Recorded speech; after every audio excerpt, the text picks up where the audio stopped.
Hi, everyone. Welcome to American Majority's fundraising class. It is 6 o'clock. We're going to give it a few more minutes for those stragglers to pop in, and then I will start right away. In the meantime, if you haven't, click an icon up above to let me know you're here, and then check out the attendee chat area where you can introduce yourself and you can tell others who you are. And then that's also where I'll be checking periodically for questions throughout. So give it a few more minutes and then I will pop back on. Thanks.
Okay, we're going to get started. Thank you to everyone who's come to American Majority's fundraising class. I'll say this multiple times throughout, but just so you know, everybody will get a copy of this presentation emailed to them after this session so that just so you know, if you're taking notes or you want to go back and re-listen to it, there's a lot of content in this session. And I'm going to hopefully within, I think it's an hour, is what we have this scheduled for, get through a lot of it. But there are some slides in here I'm not going to have time to go through, but hopefully you'll be able to see them later. And I do take questions throughout my webinars. If you go to the attendee chat room, please put your questions there. And before I move on to a different section, I'll take a quick peek. So let's get at it. Let me share my screen, and then I will, let me close my, so save bandwidth there. Okay, today is fundraising. We have a lot of great upcoming webinars coming up, just so in case you don't know. And let me tell you a little bit about American Majority. American Majority is a conservative organization that works to train individuals, whether they're running for office or wanting to make a difference in their communities. We believe fundamentally that lasting political change happens at the state and the local level because that's where spending and decisions occur. So we encourage you to get involved. We are on Twitter, we are on Facebook, we are on everything. Please visit our website, AmericanMajority.org, and encourage others to do so as well and sign up for our list so they can get notices of our great trainings that we do. And then again, you can always email our team or you can email me directly if you have questions. I do reply. And if I don't know the answer, there are a ton of smart people that I am happy to connect you with. So we have a lot of great trainings, like I said. I have one coming up on social media, and we have another one that we're launching very soon. That one is on voter integrity, so please watch your inboxes for that coming up. Okay, let's get started. Politics is expensive, right? Whether you're running an issue group or you're a candidate running for office or helping a candidate run for office, politics is expensive in terms of money and in terms of personal time, personal investment, and all of the above. And I know that particularly true in addition to working for American Majority, which I've done for the last few years, I'm one of the first individuals. I think they changed in '08 and '09 or somewhere around there.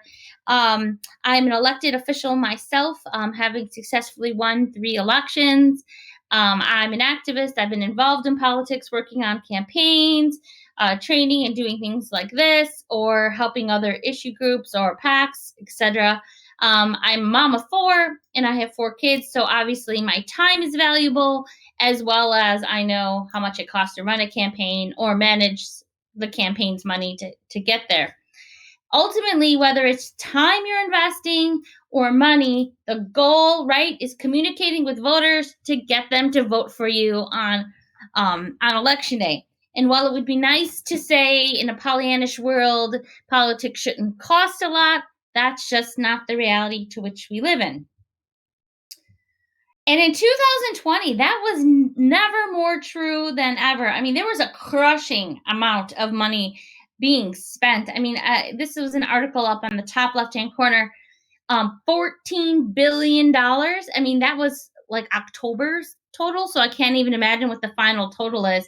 And then the graph underneath there, this is, you can kind of see the trends. This is a presidential spending here. The black line is 2016, and the teal line is 2020. I mean, come on, that is just astronomical, right? And as you can see on the far right here, bottom, you can see the year by year comparison. So where was all that money coming from? When I looked at it from 2016 to 2020, first of all, small donors really stepped up their game. In 2020, made a lot of donations. Obviously, PACs and large donors themselves kicked in some money, but money came from all different sources all around. People were opening up their checkbooks to match their political passions. So why does it really matter? Well, money turns into votes. If someone makes an investment in your campaign, quite honestly, they're going to vote for you, right? The pandemic forced candidates to forgo in-person fundraisers, which kind of gave them an opportunity to go back and revisit with those small dollar donors. Different segments of the voting populace who normally don't vote in large percentages, that kind of changed in 2020. For example, women who usually lag their male counterparts in donating were smashing their own donation records. So money was coming from everywhere. So what is it making a difference? And I'm just trying to set the stage a little bit for this presentation, but what does money tell you about a candidate? Well, first, money cannot buy an election, right? If you're a self-funded candidate, you're actually less likely to win if you just spend your own money. And I can tell you a true story about this. My first election that I ran for school board, I just self-funded myself. I think I spent close to like $7,000 or some ridiculous amount in that race for my own personal pocketbook. And I thought I was being effective because I was spending that time talking to voters, but not fundraising. But what I forgot, and what a lot of us forget when we talk about fundraising, is when someone invests $1 in you, they believe in you, but then mostly they're also likely going to tell others that they've donated because they're all in, right? Their chips are on the table. And you kind of so that's why self-funders tend to struggle, because they miss those key opportunities to let someone else be an early adopter or an investor in their own effort. Small dollar donors, if you have a lot of those, kind of can tell you that you have a widespread support. There's a fundraising matters, especially for challengers. If you're challenging the status quo or challenging an incumbent, you kind of have to show legitimacy by the ability to raise money or funds to run a campaign that's going to be effective. You can also waste a ton of money in campaigns. I mean, look at our friend Kanye here, right? I mean, Kanye raised an $11 million and he spent $10 million of it. I mean, good Lord, some political consultants made a ton on Kanye. And he only wound up on the ballot in 12 states and only got 60,000 votes nationwide. that was approximately $151 per vote. Whereas, for example, Trump in 2016 spent an average of $5.80 per vote. Obama had spent about $12.80 for his vote, et cetera, et cetera. So, as you can see, you can just, if you can get people to give you money, there is probably a political consultant or a vendor or a sign guy or a Facebook ad or a lollipop vendor or whatever that will take your money and gladly spend it for you. That doesn't necessarily mean that you're going to be effective. So what else? Money can't buy you votes, but it can gain you time, which is one of your most important commodities in politics. If you have a campaign that's flush with enough funds, you can do printing, you can buy ads, you can, buy volunteers if you can't. You don't have people doing it for you for free. You can make your volunteers more comfortable by buying them pizza, whatever, social media, buying all, mailers, all that campaign stuff, we think. And if you don't have any money, well, then you're stuck investing a lot of hand time and relying on the charity of others, aka who will help you for free. And that's kind of bad, right? Because the only thing a candidate really needs to be doing in a campaign is really talking to voters and raising money. And the trick with politics is the only thing in politics that is finite is time, because once it's gone, it is gone. So not making fundraising a priority in your campaign is a definite problem, because there is a cost to that. Okay, let's see before I move on to the next section if I have any questions from the audience. Oh, yeah. Okay. All right. So what is our next? I saw somebody's comment that made me laugh. Okay. All right. Let's move on to the next section. Okay. Oh, stay on page. Oh, no, I don't know what that is. Oh, no. I've lost no offense. Oh, there we go. I don't know what happened there. Okay. Where do we start? First, we have to have a strategic plan. We don't need to spend a lot of time thinking about it. We just got to start doing stuff. Well, where do we start with campaigning? First of all, let's acknowledge campaign fundraising is hard. It's uncomfortable. It's not always fun. In this last election cycle, truthfully, with the pandemic and everything going on, fundraising was hard for everyone. But that's okay. Everybody still had to keep plugging away at it. And now going forward, we all still have to do that too. So what is your plan? Before you start building any campaign plan or any finance plan, you need to start with your campaign calendar. You need to say, when do I need to do stuff? When does it have to happen? And that will help you build your campaign budget, which is, when do I have to have the money in the bank so I can do whatever I want to do? So for example, if you wanted to, let's see. Okay, you wanted to do a persuasion mail printing, right, to a prospective universe that you think would vote for you if they got in their hot little hands information about you and your campaign and what you want to do. And you need to have that the first half of October. So think by October 15th. You got to have $2,000 for the printing, and I got to have $1,600 for the postage. And so that's about $3,650. So you can't wait till October 1 and say, I got to have $3,650, right? You have to back that up. So different types of fundraising, which we'll get into later, have different timetables around when you can, in theory, expect the money to show up and what is the rate of return on that.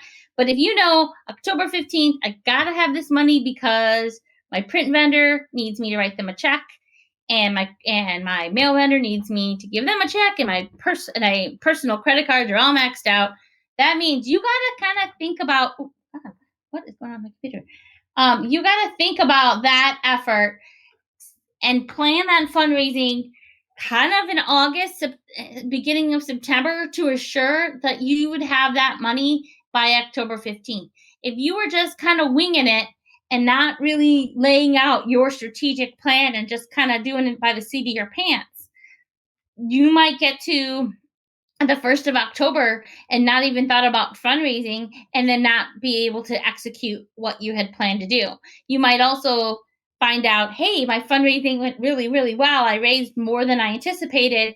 So I might be able to now do things that I didn't plan on doing, or maybe move it up the calendar. So starting off and having a good strong campaign calendar and a good strong budget, and having somebody, ideally a campaign manager or someone on your team who is, I always call them the honest Joe on the team, whose focus are those two pieces hand in hand, will really make a difference and help set your campaign plan together.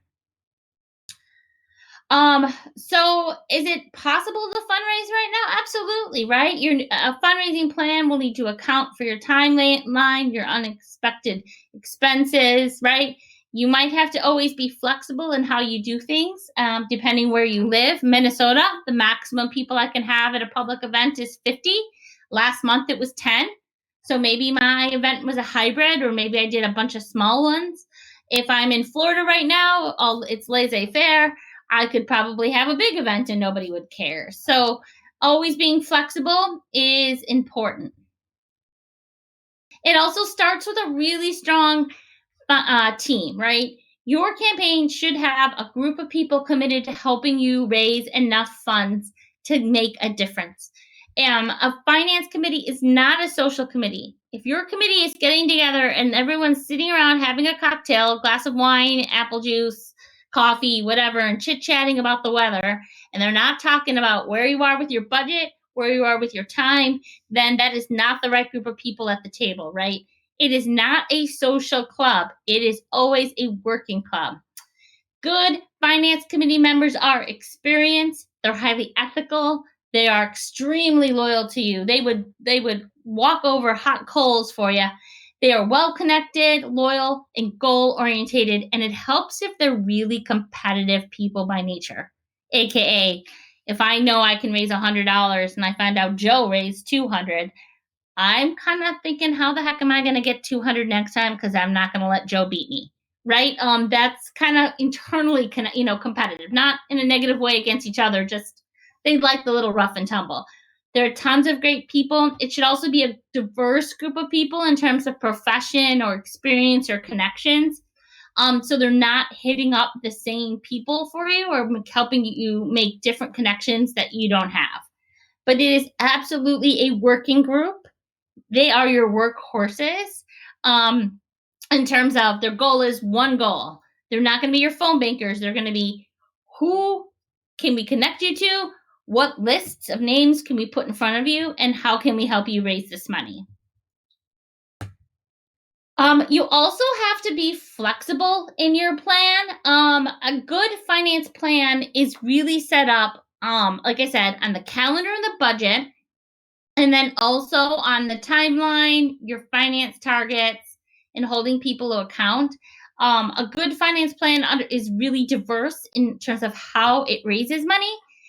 There are very different strategies to raise money. There's the in-person meetings, calls, house parties, events. Each of them have a rate of return. So if you get a meeting with someone, for example, 50% of the time you'll walk out of there with a check. That would have a cost ratio of low, because meeting someone in person doesn't cost very much. You usually, if you have an in-person meeting, you'll get that check within 1 to 7 days, and it tends to be a higher level donation. Versus, let's see, looking at a house party, a party in someone's house where it's maybe cake and cookies and coffee, or donuts and breakfast, whatever. The return is 20% of the people to 40% will actually, attend or give you money. The cost could be anywhere as high as 15. Means that's a deduct from the revenue you're going to have. Cash flow could be 2 to 4 weeks, depending how much time you're going to give people to RSVP. And those are mid-level donors. They're not going to usually be the high-flying donors. Events. So as you can see, if you look down that column, you can kind of get a feel.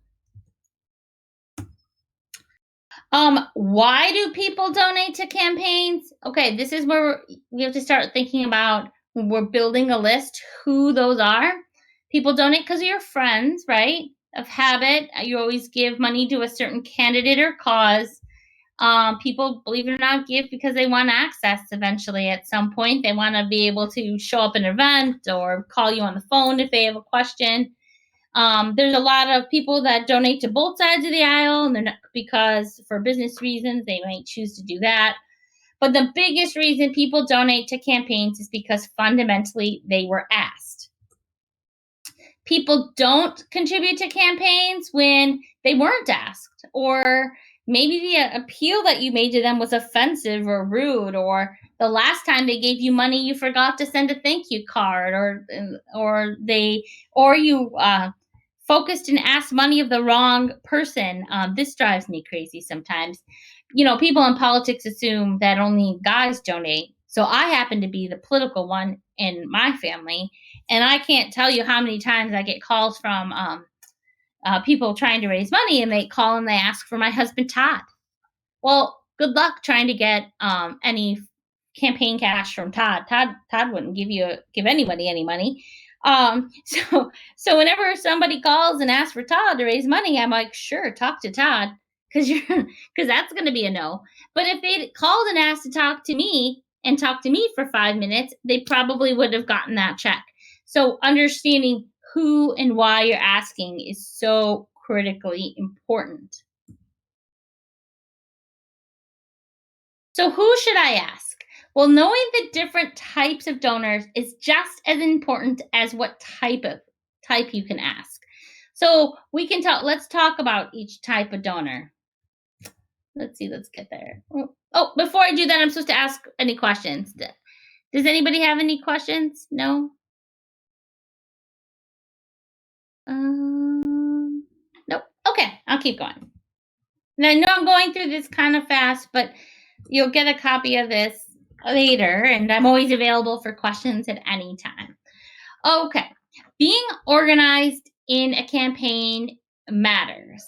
The most important thing in fundraising is to know who and how, and to connect personally with each potential investor in yourself.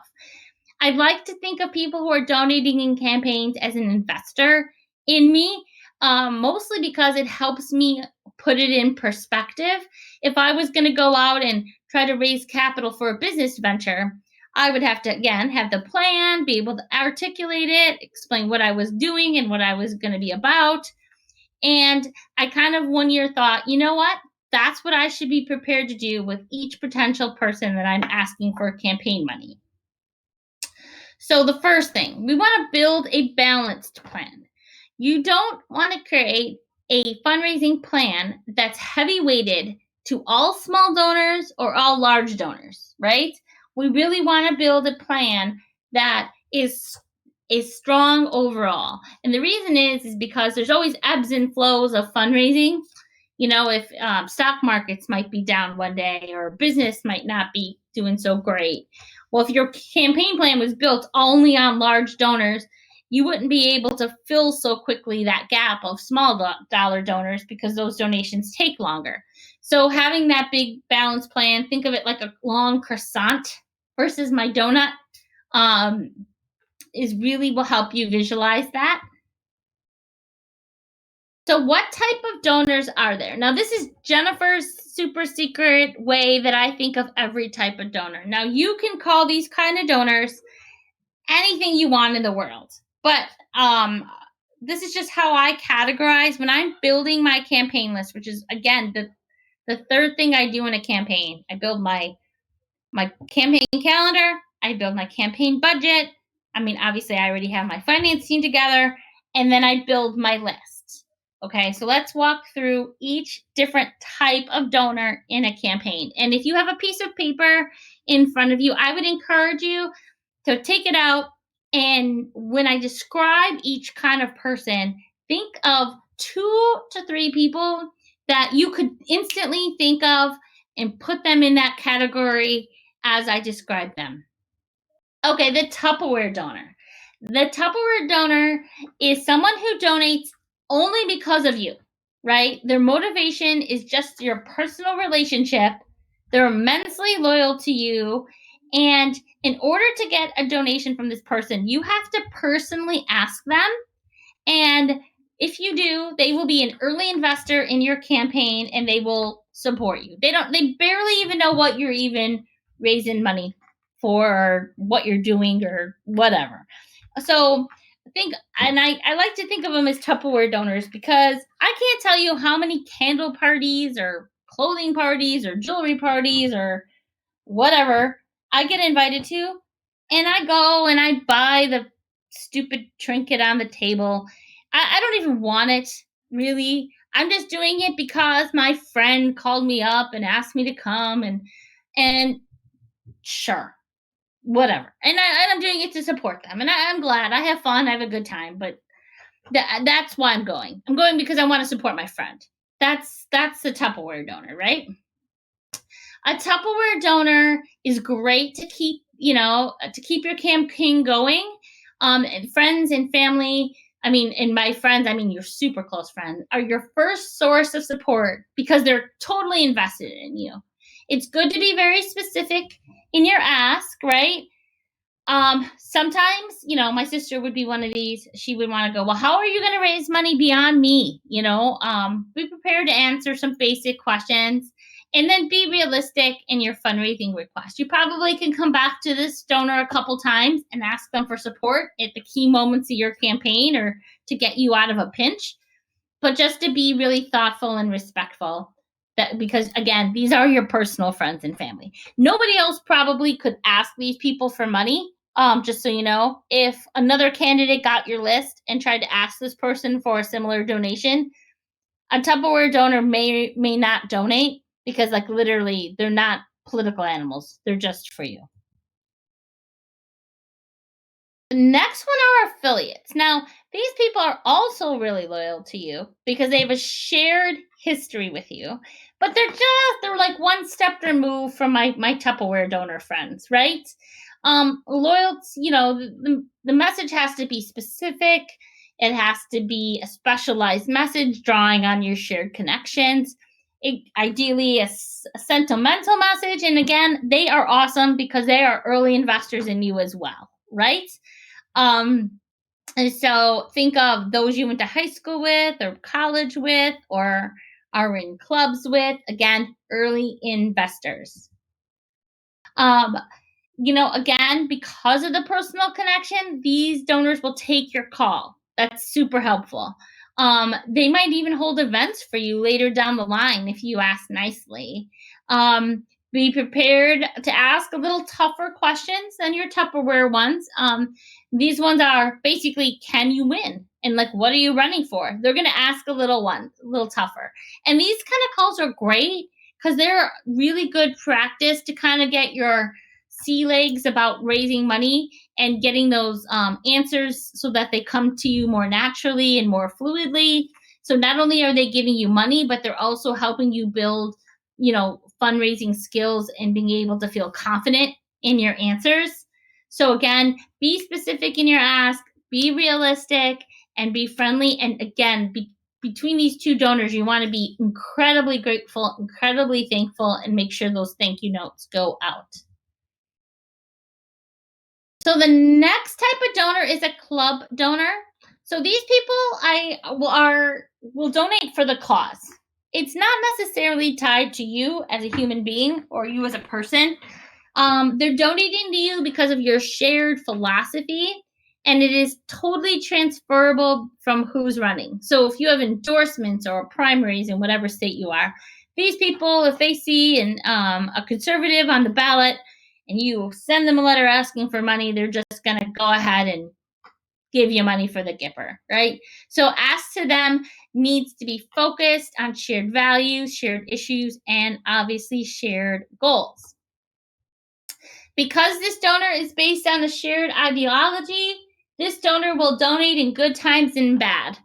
This donor is great to ask for money if things are going really bad in the news, right? These are the world is ending emails that we get, right? If you're on those lists, this is why someone's tagged you as a club donor. again, making your appeal tied to that shared ideology is critical, and making your appeal tied to the, like, you have to win in order to advance those shared goals. Social butterflies, and this is me typically, right? I donate or go to events for networking, business, or social motivation. I'm typically not at an event, well, not sometimes I'm there because I like the candidate, but most of the time I'm there because I'm networking, future, current business, or because I want to hang out with my friends. Donations tend to be repetitive and reliable, and because they're repeatable, they tend to be mid-level donors, just as on a typical thing. So, for example, this is a simple one. If someone called me up and asked me for $500, I probably wouldn't donate it. If over a month they called me up 10 times and told me about 10 events and asked me for $50 to attend each event, I'm likely gonna go, right? And pay the $50. Now I've given them $500, but I feel like I've gotten something out of it. It's kind of silly, but that's usually what happens, right? They tend to know who else is giving or who else is showing up at events because they're also showing up at events, right? Social butterfly donors, let's see, might be a little bit difficult to raise money from right away because the donation is a transaction and it's not always because of you. They want to be part of the networking or the celebrating or part of the group events. However, they do have a pulse, like I said, of what's going out in the world. And if you have an event that is, let's say, struggling to get enough people to show up, if you call a social butterfly donor, they probably can help you fill that room if you ask them nicely. So that's super, there's an advantage there. Professional groups are also important in fundraising. Think of the Rotaries, the Chamber, the issue group, the networking group in your own communities, the auto dealers. I'm just throwing a few names out there.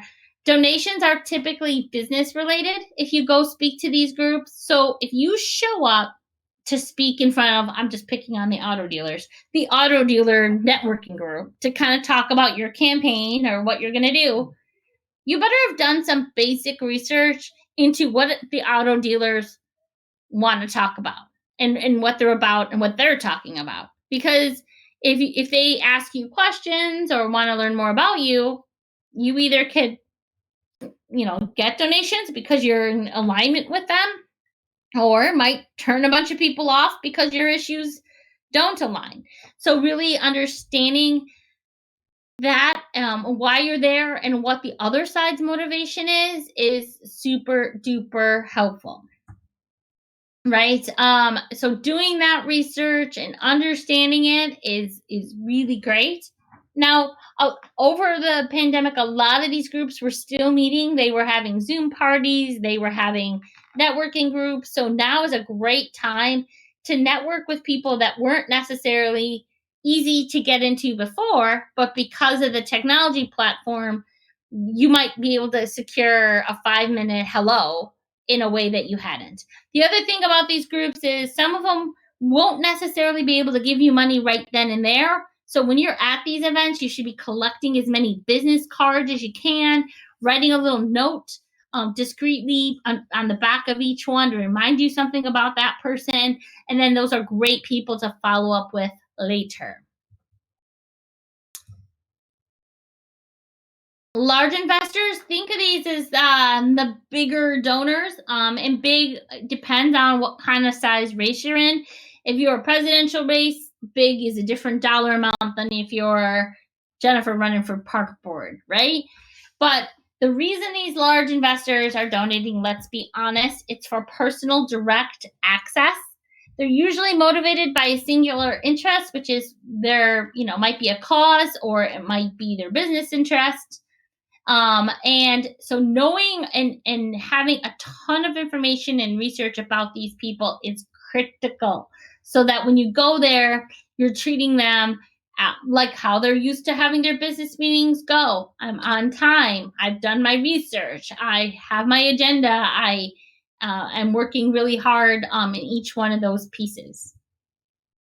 Large investors, are always about the small meeting with direct appeal. Some of the things that people forget, some of them are only doing telephone conference calls right now. Some are still meeting in person. It kind of depends who you're meeting with. But the biggest thing to note is sitting down and giving your pitch, but also letting that investor tell you about what's important to them. Because if you give someone an opportunity to talk, they will usually tell you what is the key to earning their support, whether it's financial or otherwise. I had that my first meeting I had with a large investor. I was so nervous. I just talked and talked and talked and talked and talked. And that individual, who I still respect to this day, said, Jennifer, I'm going to write you this check, but you have to stop talking in order for me to do so, because you've already sold me. Now you're going to oversell me, and I'm going to take a zero off this check if you keep talking. I swear to God. And I was like kind of mortified, but then also thinking this person's just giving me really good advice. And that was a really like important moment to learn how to fundraise on. So there's a few things that you always have to keep in mind when you're building your list. Large investors are giving money for access. The middle tier donors, typically it's for social benefit, aka the networking, the business, the connecting, whatever. Low dollar donors, typically it's because of issues. So your campaign appeals should really fall into those buckets, ideally. So one more thing. So with tracking, so when I meet with donors, right, I always start my campaign after I've done the calendar, after I've done the budget. My finance team and I sit down and we go through this huge worksheet that I have. We lay out who are my Tupperware or loyalist donors, my affiliates, the club, the people that are my social butterflies, etc., etc. My finance team would also do that for themselves. We would work through who we all know, who we should outreach to, who should we put on my call sheet, who we're talking to. And then after every single meeting that I have, I walk through and I build a little sheet like this. And it's the name of who I met, their address, their contact information, their gatekeeper or their assistant. That's a whole nother topic in itself. Their birth date, family members, the average donation that they give overall. When did I meet them? What was the outcome, etc. Any notes? And then the big one, topics to avoid. People forget this, sometimes if you're in a meeting with someone and you are interested in talking to them, and then you touch on a topic that they hate or a person that they hate or something comes up or that sends the conversation in an off direction that doesn't seem to ever end. If you didn't write down to avoid that so that the next time you meet with them, you never bring that up again, you've made a strategic mistake. That happened to me once. I had a conversation and the meeting was going great, and I accidentally brought up a different topic, and I learned that donor hates that topic in a massively way, and it just almost derailed the whole meeting for like 25 minutes. It was terrible. And then so on my sheet, I put that topic massively with a highlighter. Don't do it ever again. And so, or if you see a conversation going that way, I would steer it back because I just know that's not the way to go. So these two tracking tools are super important. However you develop them, I do it on old school paper. That way I know no one can hack it, no one can touch it. Other people do it on an Excel spreadsheet. Other people do it in like their contact page or their Salesforce or whatever they're using. But it's the act of actually sitting down and thinking about it is important. The thank you notes, even in this day and age, a handwritten thank you note beats an email or a text message every single time. Thank every single donor, no matter what size of a donation that is, because it will help you overall with donor retention in a massive way. Old school. And I sometimes do it like when I'm in the car, like I'll leave the meeting um, and I have it right in my purse and I write it, the thank you note right then and there. And I might even when I drive back home past the post office, I toss it in. Mostly because if I don't do it right away, I will forget about it. And the other reason is it's so important, and how nice in this day and age to get a nice thank you note is really appreciative.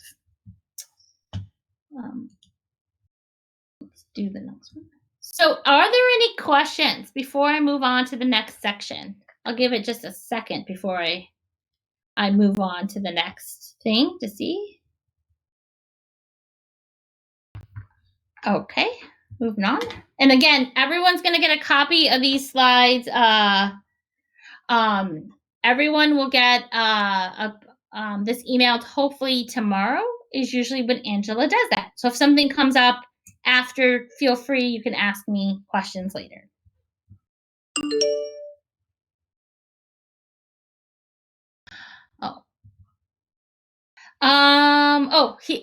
Someone's asked, what do you do if you have messy handwriting?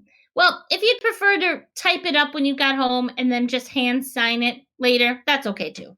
You don't have to do it, I think the physical hand signing of it, your name, that's nice too. Kate asked, how early should a candidate start fundraising? Immediately, right? Even almost before you announce.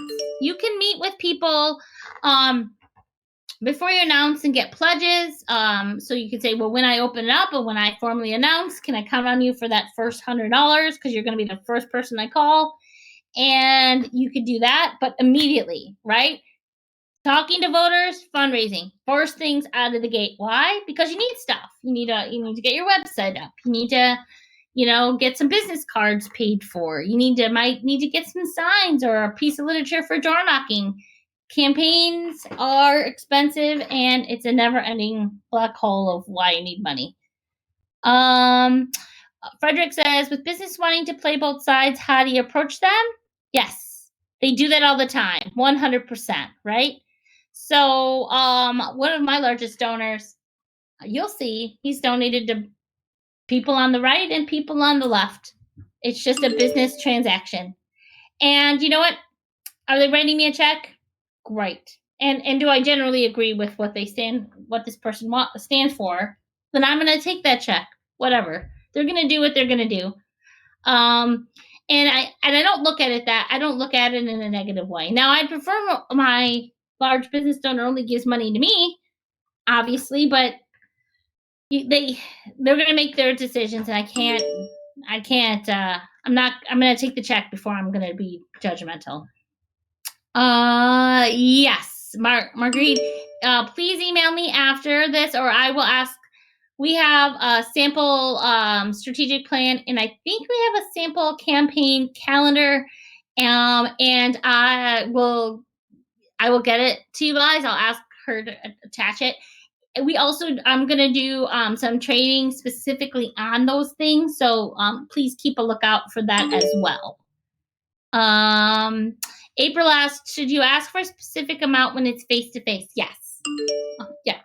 And you should know what that number is going in, right? My one friend, Nancy Brosker, said the number should be high enough where the person goes, oh, I wasn't thinking that much, but not too much, not too high that the person is like, laughs it off and thinks it's a joke. So if you know the person's average political donation, I'm just picking a number, is $500, you might try to ask for, $600, $650, a little higher, and see if you can get that extra much. And they might say, nope, I was thinking maybe $500, right? I also sometimes tie my ask to those people face-to-face to a specific need. So if I knew I was having to buy lawn signs next week and that bill was $300, I might ask that person, hey, I need to pay this lawn sign bill. It's $300. can I count on you for, $100 donation today? Because that'll get me a third of the way there. And sometimes helps motivate people as well. Okay, so I'm going to move on to this. Okay, so now that we've identified the who of we're asking, right? We built our campaign calendar. We built our budget. We've built a mini list of names of people who we're going to start asking for money. So now what do we do, right? Well, again, we have to go back and look at this calendar and look at this budget and then look at our different strategies, right? Internet. Somebody asked me about how much is social media and your website play. Well, look at this last column up here on this top slide. It says internet. The return on an internet solicitation website donation thing is 1 to 5%, right? The cost ratio tends to be low, but the donation tends to be low. And typically for social media donation, like a Facebook ad or Twitter or whatever, or Instagram or whatever the new cool kids use these days, you got to say something really salacious. I mean, to make people really mad so that they instantly donate to you right then and there, right? If you so there's a political cost to that as well. Your website, Josh also asked about the website. Your website should totally have a donate button, right? When you send out an email to your friends and family to help raise money, it should always have a link to a donation page on your website so that you can get donations through there. Mostly because it's easy and getting the money into your bank account faster. So the first thing is, again, let's look at the different strategies.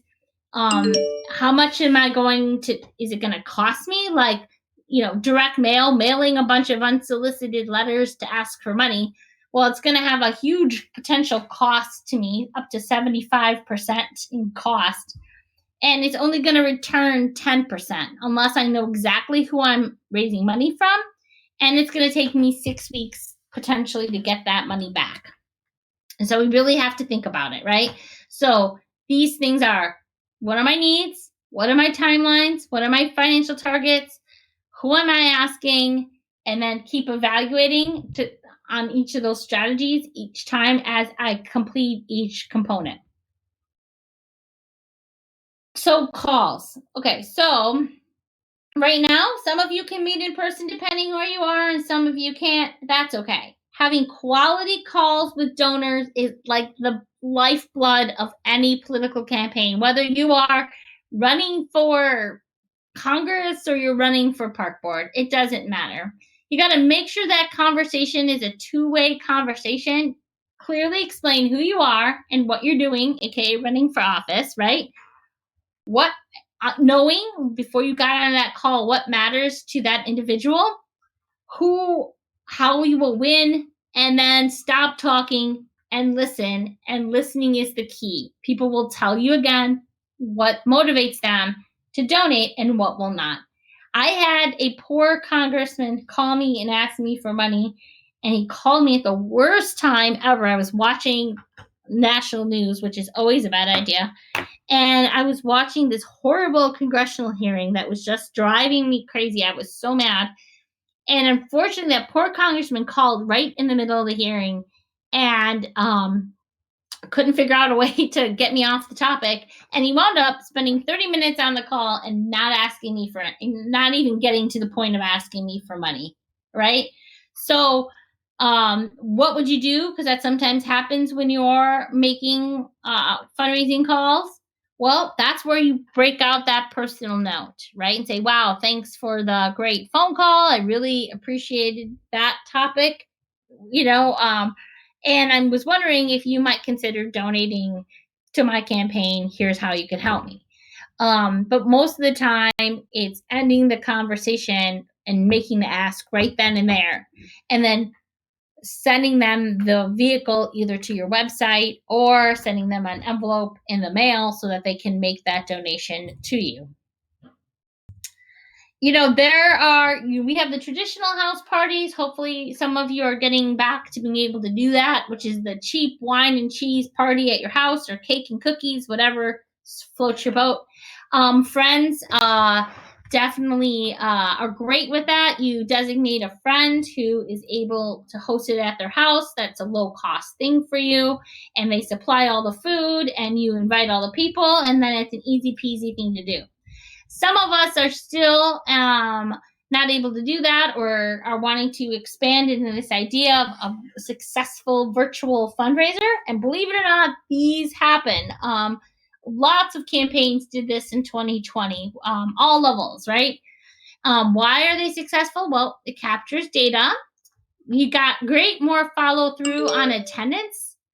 People were able to pop in and out of these kind of fundraisers based on their schedule because they were at home.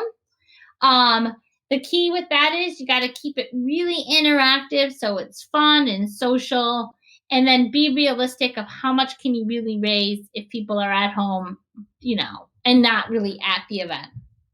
There's a ton of different options in order to do that, free or cost effective. I put a chart here for you to kind of see what those are. But the key to make these successful, and this is true whether it's virtual or in person, if you're doing an event, is start the event on time. Let everybody say hi to each other, have that social time. Keep the introductions of co-host and candidates and special guests kind of short. Seed your room with a few key supporters with some great questions that make you sound articulate, smart, great, and friendly. Provide a brief campaign update, and then don't forget the ask, which is, thank you for coming, thank you for donating, but I really have a bunch of lawn signs I got to pay for next week, so if you can share a little more treasure, I sure would appreciate it. Whether it's on person or virtual or in person, those key fundamentals are always there.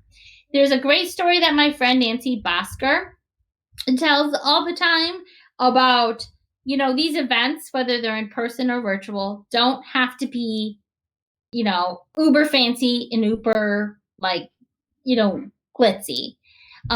She said that the George Bush family literally would have a barbecue hot dog thing. No fancy shrimp, no fancy whatever, just regular old everyday food. And they kept their eye on the prize of the event should have as low of a cost to make it look organized and professional and nice, so that they could keep their maximum return as high as they can. April asks, how many days should you send if you're going to do a virtual fundraiser? Well, 3 to 4 weeks out, right? You should confirm your co-host. Okay, I can't say that. Co-hosts for the event, and work to set a personal goal, and really make sure those event invites are out 2 to 3 weeks out, right? How many days? Yep. And you should, just like a regular event, right? Put out the first wave of invitations, see how many RSVPs you get, go a little deeper into your list, invite more people, and then about the week before the event, a few days before the event, call everybody who's RSVP'd and remind them of the date, the time, and how to log in or show up in person of the event, to make sure, we call those turnout calls, to be sure that those who RSVP'd are actually going to show up. That's sort of kind of a basic fundamental thing. Mail, the traditional way to raise money is by mail. That's true. It just sometimes has a high cost. There are 3 different types of mail: house file, which are people that have donated to you in the past; potential, those who have donated to individuals like you; and true hardcore prospects, which is they fall into the similar category as the potentials, but have no history of donating to anyone whatsoever. Again, this is fine if someone gives you a list, let's say a friend, or you belong to, a political party or a group or whatever, and they say, these are our delegates to this convention, or these are our true activists that we know of in the area, or people who have donated before. If you send them a letter, they probably will donate. In Minnesota, we have a great thing called the Political Contribution Refund Program. If you donate $50, you get $50 back from the state, but not every state has that.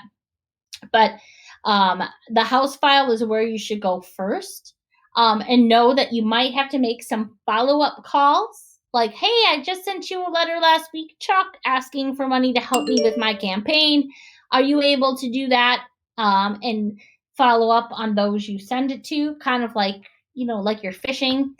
There are 5 pieces to a good fundraising letter, which is get their attention, speaking about their common goal. The problem, be specific, aka I need your help to raise money so I can defeat X, Y, and Z. The solution, which is always if you give me money by this date, woo, my problems are solved. The strong closing, which is again repeating the urgency, and then the PS, again repeat the ask and the urgency. Note what we got here, right? We basically ask them for money 3 or 4 times throughout the letter. These letters should not be long. Some people, like issue groups, can probably get away with like a 10-page manifesto letter. If you're a candidate running for office, that fundraising letter should just get right to the point and not be too lengthy. Polite, but succinct. Emailing is very similar to mail. Again, they always have those 5 points: attention, problem, solution, close, PS, repeat. So next time you get one of these crazy fundraising emails in your mailbox, and I don't know about you, but I'm still getting them, I want you to diagram that out for yourself. Where's the attention grabber? Where's the problem, the solution, the close, and the PS? That's how they're all built out. And so if you're building an email fundraising list to market to, it's again, the strong grassroots list gets you there. Where do you get those? Well, you can get those from people who ran before. You can get them from your own personal networks. You can get them from attending events and capturing and getting emails along the way. Don't spam these people, please. Do not send an email, a fundraising request every day of the week. People will just unsubscribe. You really should only send 2 to 4 requests for money via email a month. That's just the typical best practice. Beth asked, will you get a copy of this presentation? Yes, Beth, you will. It will be emailed out usually tomorrow, or let's see, what is tomorrow? Wednesday? Like figure by Thursday, Wednesday, Thursday, you will get it.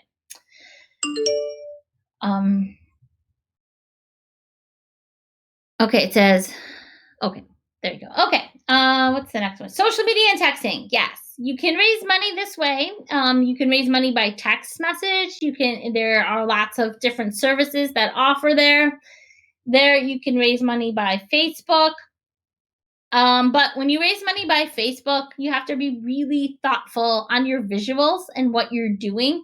So here's 2 kind of fundraising appeals, right? And it's really not fair. I put my daughter's gymnastics program on one and a political person on the other. That's really not fair. But you can kind of see the difference, right? This one was Twin City Twisters, and they were raising money to help this poor little gymnast who has cancer. But they've loaded it up, obviously, with the cute pictures, etc. Versus this fundraiser on this other side with this pretty bland, look to it, kind of boring. You kind of have to weed. Oh, what did I do that for? You kind of have to weed through the whole thing to kind of get there, right? So visuals, especially eye-catching, or a video that tells a story, kind of helps people, see, what you're asking for. Make it easy for people to ask their peers for a donation. That's the benefit. I know there's a lot of other platforms going on right now, and I'm sure they're all similarly set up as such. Texting, right? Here's some tips on how to do that really well. This is super funny because this is a company that I found that was doing text fundraising And they had both sides of this equation. They had Romney and Obama at the same time. I thought it was kind of funny. But so if you're going to raise money by texting, be focused with a clear campaign message. Don't, again, write the manifesto. Be clear why you need the money and what you're going to do. Make sure you capture all of your donor data. You need their name, their address, their etc., all that information. Why? For campaign financing later on. If you're going to use it in an event or a fundraiser, promote it as a second option. That would be great for that friend that at the end of the event raises their hand and say, hey, Chuck, what can we do for you? And, you can say, hey, I would really appreciate it if you all would donate, an extra $10. That will help me buy, 100 more lawn signs, or put up more ads on social media, or help me buy that commercial I need. Peer-to-peer messaging with texting fundraising is the best because those asks can be personal and very, very targeted.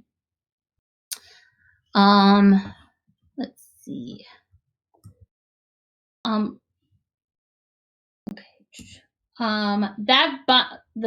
that finance committee we talked about? They are truly your people that should be with you like all the way as you're working on your fundraising and your targets, right? They have networks, they have people to appeal to, they can host events, they can do a ton of things for you. So communicating with this group is critical. Like, what are your upcoming needs? What are those last minute asks?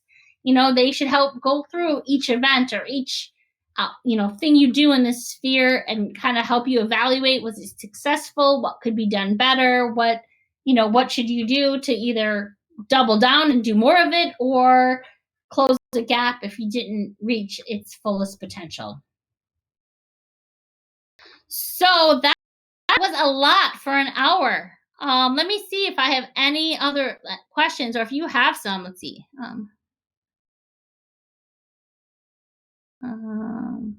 Oh, I'm sorry, Robert. Yep, you'll get another. I'll link to this presentation so you can catch up and later. What type of donor? Robert's asking, what type of donor data is needed? Okay, every level of office, no matter what you are, probably has a campaign finance report or a campaign agency to report to. Whether it is if you're running for state legislature, it's probably your campaign finance board or your election board. If you're running for local office, it might reflect school board. It might be your school board clerk. There's usually a form. Each form will usually require donations over a certain amount. It depends what office you're running for or what locality, and you should check your local campaign finance book that will tell you that specifically. But typically, it's name, address, their employer if the donation is a larger donation, and you really should keep good records. When I get a check from someone, before I cash it, I make a photocopy of it so I have it. And then I deposit in my bank account that's only my campaign account, not my personal one. And then I write my thank you note, the same day I deposit that check and mail it. And on the copy, I keep with my campaign report so that should someone ask me about that donation, I have that information at the ready. Yep. And then Frederick says, yep, you need to, for example, he's from Pennsylvania, and he says, in Pennsylvania, local elections have 5 reporting periods, state races have 7, records need to be immaculate. True. Absolutely true. And if you think about campaign finance reporting, which is the other part of fundraising, which is reporting of what you fundraise, the goal, quite honestly, is transparency, right? What money came in, and then where you spent on it. So keeping those together is important. And then always, when you don't know an answer, make sure you ask your reporting agency, any questions. And I've done that many times, and I have found them to be good people that are willing to answer anything I ask. Thank you, Beth, for that nice comment. Yes, it is absolutely helpful to know what campaign finance laws are in your state ahead of time.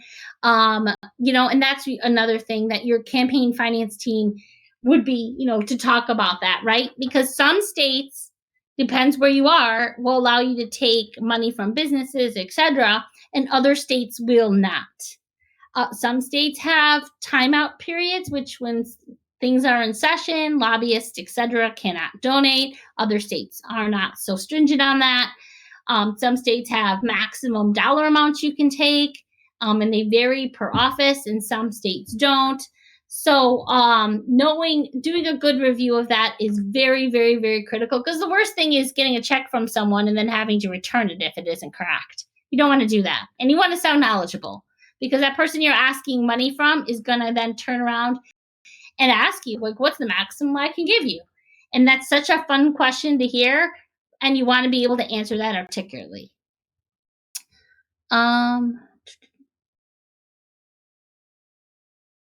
Okay. Let's see. Somebody asked me, what percent do texting companies usually charge? Usually it's definitely an amount of the credit card processing fee. And some have another 5% take on top of that. So it could be as much as 10%. I kind of use those costs in fundraising. While they kind of are unfortunate, I kind of think, well, would that person give me money if I didn't have that opportunity available to them? And most of the time the answer is no, because it's whatever people want to give and whatever is the easiest and fastest way for them, and whatever is the most convenient. If you say, some people will write you that check old school style, and some people just won't. So you really just have to assume that that's a cost of doing business.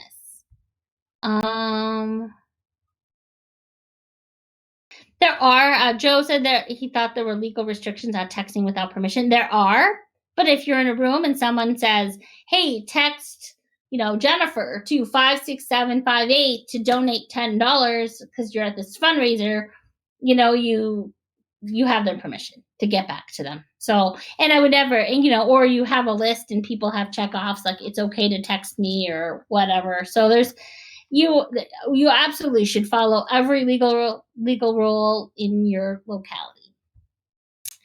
Well, let's see, one more check for any other questions. So like I said, we have a ton of classes. We have American Majority Online has a ton of classes online. You can go and learn more about those. I have some coming up. I have one on social media. That one is a veterans group is asking me to do that. And that one is going to be more on the basics of stuff. So if you have anyone that would be interested in that, please sign up. We also are doing some voter integrity training and about what happened in 2020 and what we can do going forward. So please look up for those coming online soon. You'll be hearing about that shortly. So, or if there's ever a training you'd like me to do, and you want to help me put together a group, I'm happy to custom train, put together a training for you as well.